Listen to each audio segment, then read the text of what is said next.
Pertemuan adalah permulaan tumbuhnya rasa. Rasa cinta yang tumbuh bukan karena menemukan orang yang sempurna, melainkan karena melihat kesempurnaan pada orang yang tidak sempurna. Tetap bersama, bekerja sama untuk menuju keberhasilan.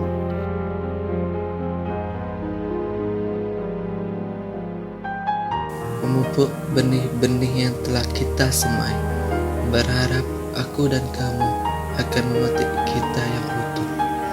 Tertawa lepas, melepas penat, menetes haru atas rasa bangga. Bersatu hingga tak dapat melihat indahnya senja bersama.